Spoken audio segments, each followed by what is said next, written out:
Hey y'all, and welcome to the very first Baking with Becca video. If you couldn't already tell, I will be sharing my cinnamon roll recipe. I think this is a dessert that a lot of people shy away from making from scratch because they come across as very difficult and very time consuming, when in reality these are so easy to make, and my recipe start to finish only takes 90 minutes. So this is definitely something you can create on a whim and be able to enjoy that same night, which, let's be real, that's what we all want in a recipe. You want something that's fast and easy, and that's exactly what these cinnamon rolls are, and they taste amazing. I cannot wait to share this with you, so let's get into it and start baking.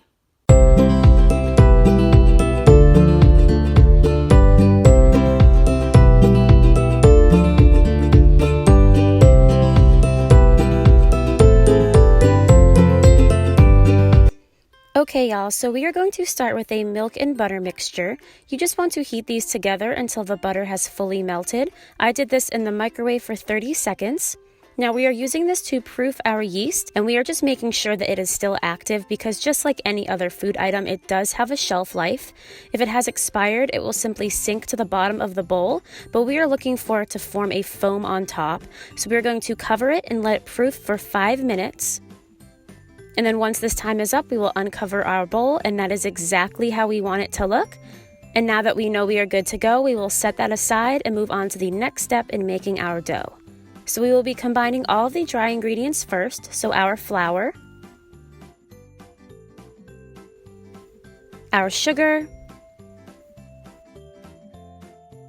and our salt. Now we are going to quickly combine these because we just want to make sure that all of the dry ingredients have fully incorporated with each other before we add anything wet to it, just to ensure that everything is evenly distributed. And then we can go ahead and add our water and our egg.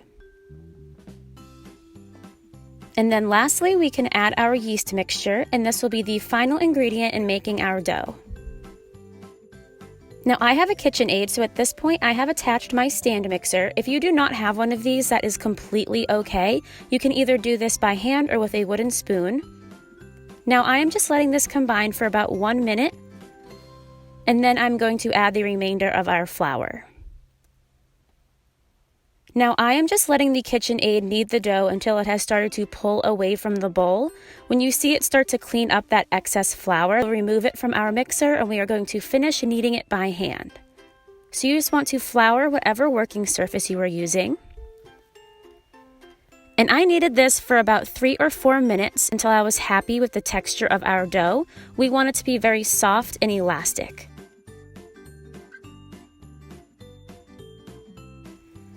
And you can see the method I am using for kneading it. I am just constantly folding it away from me using the palm of my hand.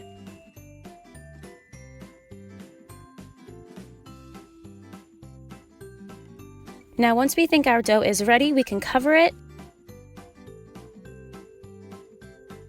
And we are going to let it rest for 10 minutes. Now within this time, your dough will not have risen that much. We are more just giving it a break before we start to roll it out.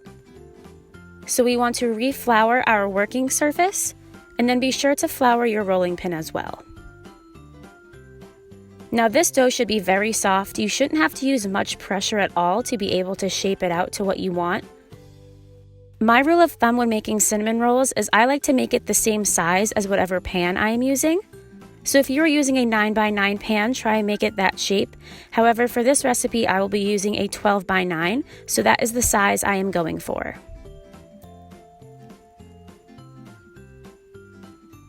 And then once we are satisfied with our dough, we can move on and start our filling. So I am just taking some room temperature butter and spreading it onto the surface of our dough.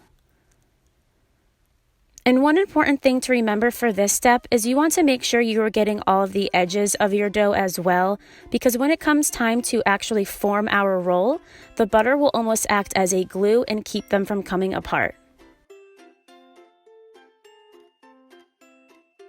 Now once this has been evenly spread, we can move on to our brown sugar and cinnamon mixture. I am just making sure that the cinnamon has been thoroughly combined. You don't have to worry too much about getting all of the brown sugar clumps out. And then we will begin sprinkling it over our dough. Now this is one step you don't have to worry about being too precise, because once we have our bowl emptied, we can cover any bald spots and make sure that everything is spread evenly.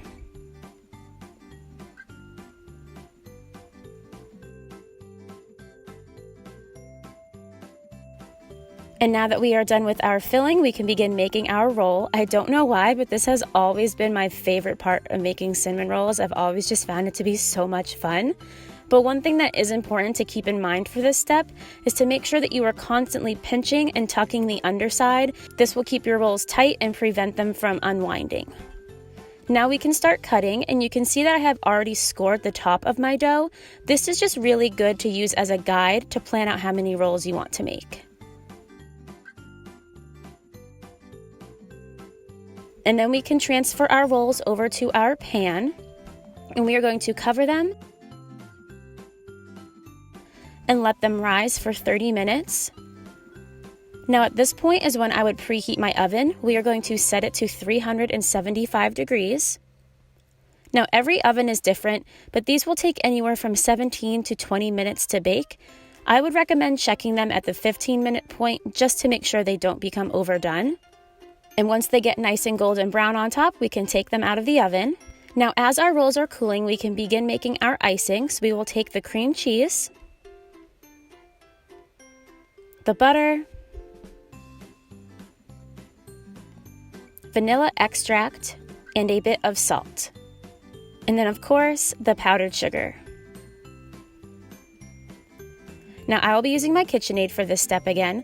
You definitely want to keep it on a low setting at first, or you will get powdered sugar everywhere. But of course, it is okay to increase your speed as you go.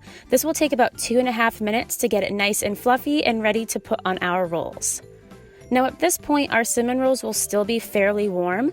If you want to wait for them to completely cool before spreading your icing, that is totally fine, but I love doing it at this stage because the heat from the rolls will slightly melt our icing and just help it get into every crease and crevice, and that is exactly how I like my cinnamon rolls. The more icing, the better.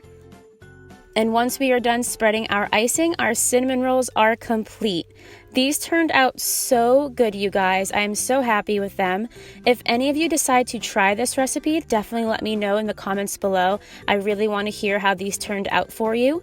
Thank you so much for watching. I cannot wait to share more recipes with y'all, and I'll see you in the next video.